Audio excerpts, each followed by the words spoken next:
Pessoal, bem-vindo ao meu segundo vídeo nesse canal e hoje nós vamos explicar um pouco melhor sobre os 7 objetivos da iluminação que eu falei no vídeo anterior e agora eu vou explicar um pouco melhor esses 7 objetivos da iluminação. Vem comigo para você aprender a iluminar uma cena muito legal.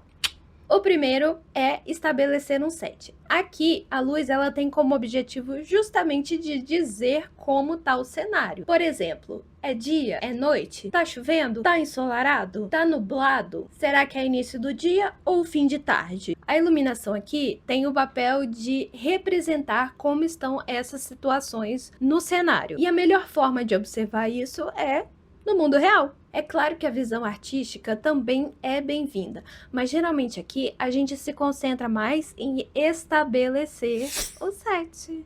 A gente se concentra mais nas características que está contando a história, né? Como eu falei, se é dia, ensolarado e etc. O segundo é criar um mood para a cena. E para começar, eu queria explicar melhor o sentido da palavra mood. No português, eu ainda não encontrei nenhuma palavra que substituísse muito bem essa palavra mood. Se eu substituir por estado de espírito, atmosfera, eu não sei, fica meio... Eu acho que não completa, fica meio vazio o sentido, entende? Porém, no inglês, mood pode significar humor também. E humor na cena, pra mim também não encaixa.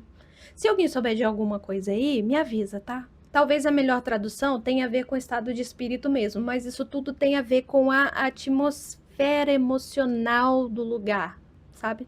Então, quero que vocês entendam aqui, quando eu falar sobre mood, que é mais uma percepção emocional, uma resposta emocional ao que está sendo mostrado. É toda essa bagagem de estado de espírito, atmosfera, humor, sentimentos, enfim. Espero que possam entender.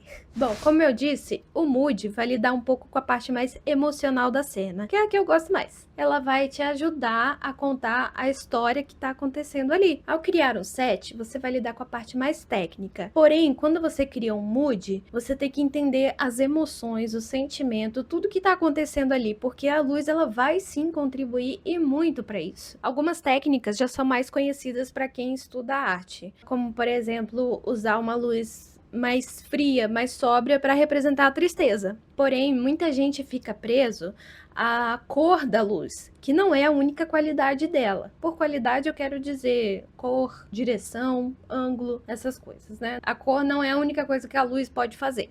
E junto com a cor, as outras qualidades também vão contribuir para uma cena ser mais romântica, ou mais calma, ou talvez mais agitada, uma cena de ação, sabe? Obviamente isso tudo estará, ou deveria estar, claro, na direção de arte, ou nos color scripts. Como atingir isso, eu não vou falar no vídeo agora, porque senão eu acho que vai desfocar um pouquinho do assunto e vai ficar muito grande. Então, por enquanto, atente só aos objetivos. Outra coisa que eu acho importante dizer é que na arte, nada é uma receita de bolo, tá? Então, isso vai ficar para outro vídeo também.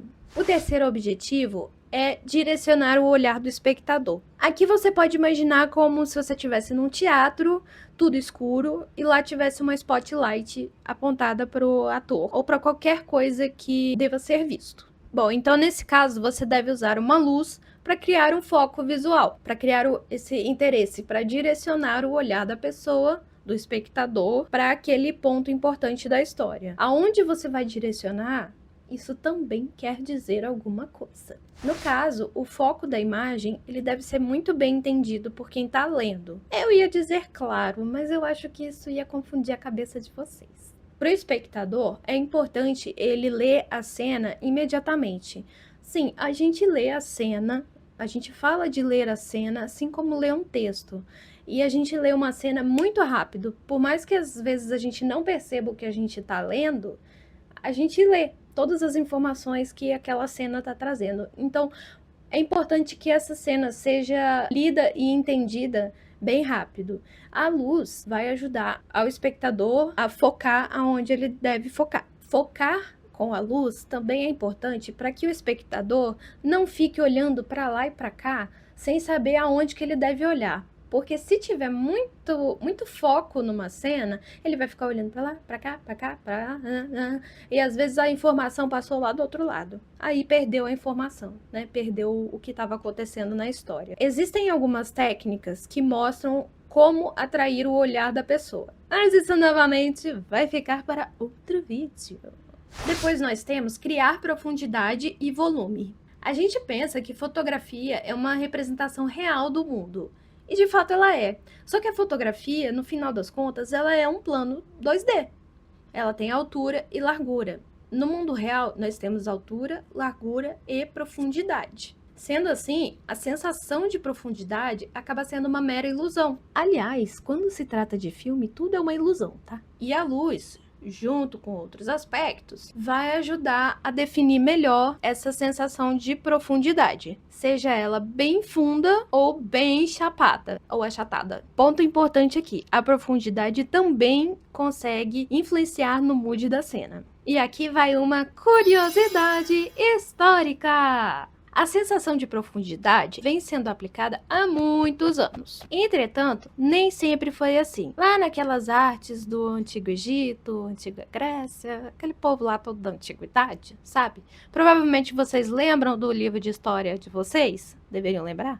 Brincadeira. Que as artes antigamente, elas tinham muito essa sensação de estar tudo no mesmo nível, tudo chapado, entendeu? Antigamente, eles se preocupavam mais com o significado dos elementos do que, de fato, uma representação do mundo real. Então, o simbolismo era mais importante do que o realismo. Foi só no período da Renascença que esses pintores começaram a desenvolver essa sensação de perspectiva. E é por causa desse povo aí que a gente se mata para entender perspectiva hoje em dia. Porém, no período renascentista, foi onde também desenvolveram bastante a iluminação. E essa iluminação renascentista, ela é usada até hoje, ainda bem, né? Por muitos autores famosos, muitos diretores, e é realmente um trabalho muito legal, a iluminação renascentista, eu acho, pelo menos.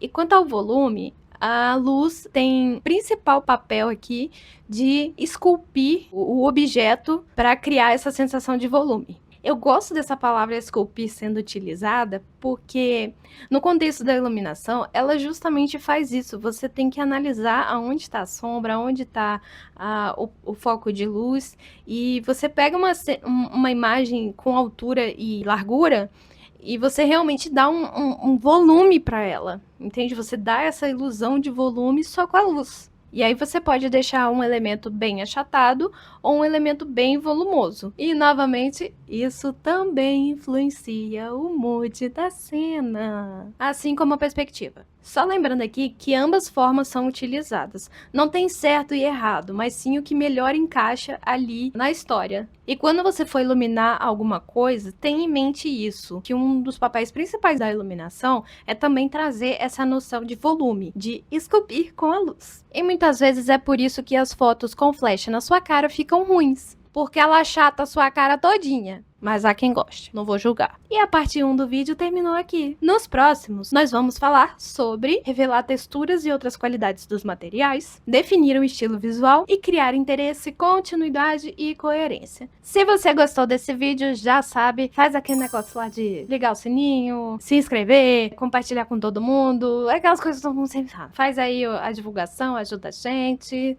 né? Porque já tô percebendo que fazer essas coisas aqui dá trabalho. Então, por favor, ajuda nós. Ajude um amigo artista.